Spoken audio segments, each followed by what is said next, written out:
प्रभु जी औरों का भी ले लें प्रश्न। विष्णु जी हरियाणा से। मेरी महारानी श्री राधा। राधे राधे महाराज जी।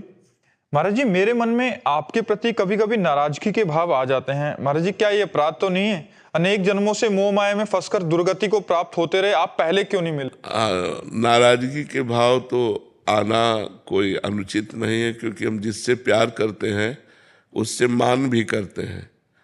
हम अपने ठाकुर से नाराज हो जाते हैं कभी कभी कि वो आपके सिवा कोई और है नहीं और आप चुपचाप बैठे हो। नहीं नहीं, आप बैठो मत, आप इस समस्या का समाधान कीजिए। तो ऐसे हो जाता है। ऐसे कभी कभी बहुत नाराज हुए, मान कर गए हैं, तो फिर संत के रूप में आकर के वही मनाए हैं, बाबा दंडोत। अब गुस्सा बैठे हैं ठाकुर जी से, क्योंकि और कोई हमारा है नहीं। अब उन्होंने ऐसी ठाकुर जी की चर्चा की, रोना आने लगा। वही आके फिर मनाते हैं, तब हमें लगा कि अच्छा संत रूप में आकर के आप मना रहे हो। तो ऐसे नाराज होना कोई दोष नहीं है, क्योंकि अब जैसे हम चल रहे हैं भगवत मार्ग में, अब हमसे कोई ऐसी गलती हो रही तो बार बार भगवान से प्रार्थना कर रहे हैं, तो उनसे गुस्सा भी हो जाते हैं कि आप सर्व सामर्थ्यशाली हैं, आप हमारी ये गलती ठीक नहीं कर सकते, आप ठीक कीजिएगा।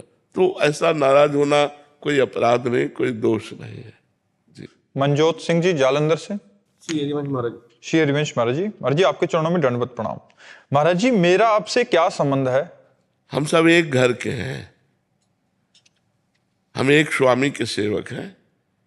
चाहे उन्हें वाहेगुरु कहो, चाहे कृष्ण कहो, चाहे अकाल पुरुष कहो, चाहे परमात्मा कहो या राम कहो, वो एक ही है और हम उसके दास हैं और आप उसके दास हो।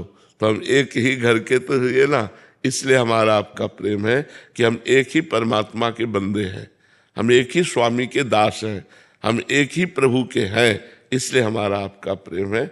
उसे जिस नाम से पुकारो वो एक है और उसी एक के हम दास हैं, उसी एक के आप दास हो। तो हमारा आपका तो दोस्ती बनी जाती है, हमारी आपकी मित्रता तो बनी जाती है।